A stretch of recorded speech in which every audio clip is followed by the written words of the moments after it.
بسم الله الرحمن الرحيم. أولا السلام عليكم ورحمة الله تعالى وبركاته. دمان أصحابتك كحرا channel يوتيوب كأقوم كورس official. إن شاء الله ما أنتوا حنقادم دونا حساب كورفشاه وعن وشقين دونا قاب فضت. إن مركز حساب تصحيحها وحساب كورفشاه وعن وشقين دونا قاب لاين أما حريق ما استعمال دونا جوابها صباح دونا حلقة لقترين دونا. إن وحدين سجودنا يعني قاه أستاذ عبد الوهاب إن عبد محمد. channel haddii aad ku cusub tahay saar subscribe si ku soo gaaraan casharada soo dhigno casharada haddii ku xiisi galiyeen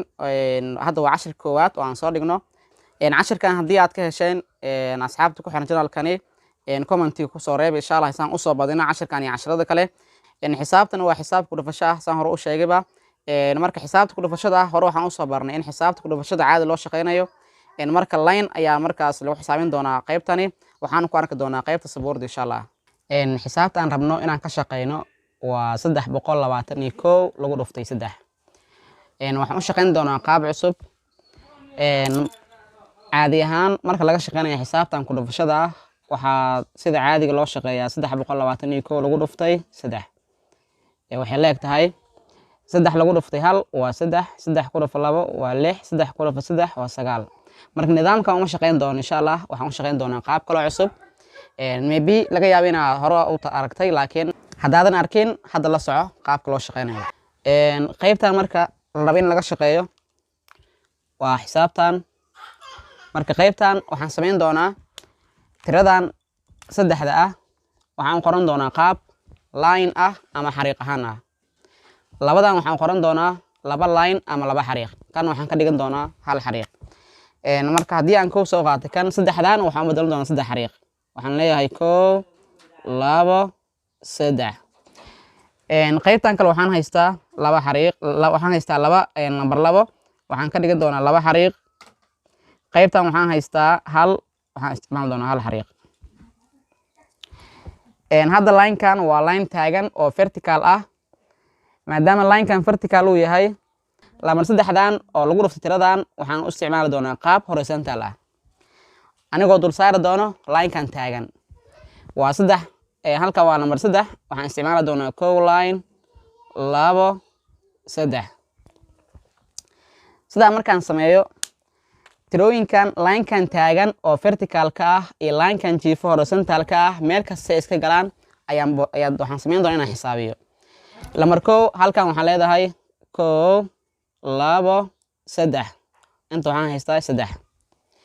inta dan xisaabi 1 2 3 4 5 6 inta waxaan haystaa 6 inta dan xisaabi 1 2 3 4 5 6 7 8 9 inta waxaan haystaa 9 waxa ii soo baxday 963 inta waxaan haystaa 963 waxaan filayaa inaad fahanteen qaybtaas haddii aan ka dhigo qaybtan hadda waxay qoran 200 halkan hadda waxaa ku qoran 321 lagu dhuftay 3 haddii aan tiradan dambe aan bedelo oo aan 2 ka dhigo maxay noqonaysaa iyadana tusaale ahaan waxaan soo qaatay tiradan